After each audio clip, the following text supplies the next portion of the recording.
জল চাই জল দাও স্লোগানে উত্তাল শিলচর কালান সড়কের রানীঘাট এলাকা।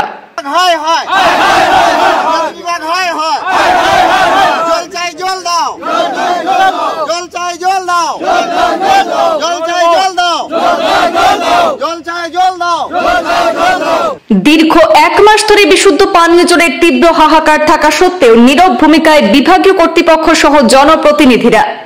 অপারগ হয়ে কালান শিলচর সড়ক অবরোধ করে প্রতিবাদে এলাকাবাসী।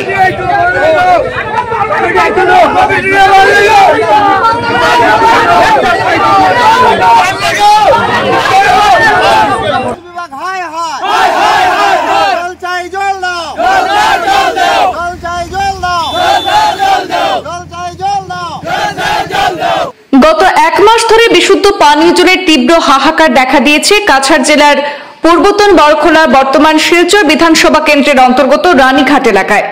রানীঘাট কৃষ্ণপুর ভৈরবনগর এলাকার 4 শতাধিক পরিবার বিশুদ্ধ পানীয় জল থেকে বঞ্চিত।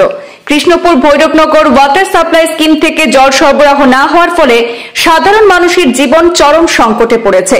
একদিকে বন্যার ভয়াবহতা থেকে সবেমাত্র মুক্ত হয়েছেন, এর মধ্য দিয়ে বিশুদ্ধ পানীয় জলের এক সংকট দেখা দিয়েছে। এতে সাধারণ মানুষকে নতুন করে বিপদের মুখে ঠেলে দিয়েছে।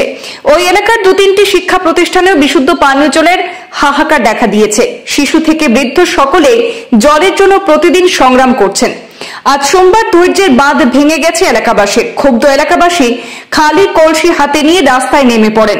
জল চাই জল দাও স্লোগানে উত্তাল করে তোলেন শিলচর কালান সড়ক অবরোধ করে প্রতিবাদে ঝাঁপিয়ে পড়েন তারা। জনগণের একমাত্র দাবি অবিলম্বে 285 নম্বর Krishnapur Bhairabnagar water supply scheme মেরামত করে পানীয় জল সরবরাহ নিশ্চিত করতে হবে। তা না হলে এই আন্দোলন আরো তীব্র আকার ধারণ করবে বলে হুঁশিয়ারি দিয়েছেন তারা। 285 নম্বর পিএইচি আজ বিগত এক মাস থাকেন এই পিএইচির অন্তর্ভুক্ত যারা মানে ইয়কল আছে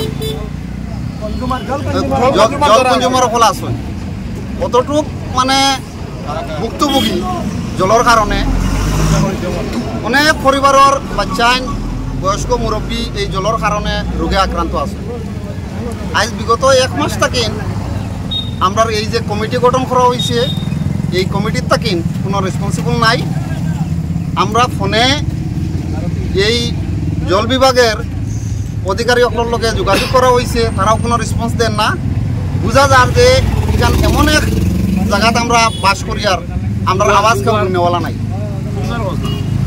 যদি আমরা আজকে সব আমরা এই কনজিউমার একত্রিত হইয়া আমরা একটা সিদ্ধান্ত গ্রহণ করা যায়, আর যদি আগামী 2 থেকে 3 দিনের ভিতরে তারা যদি কোনো বিহিত ব্যবস্থা না করে কমিটি তথা জল বিভাগীয় যারা আছেন এরা, তাহলে আমরা অন্য পদক্ষেপে যাওয়ার চিন্তাধারা করব।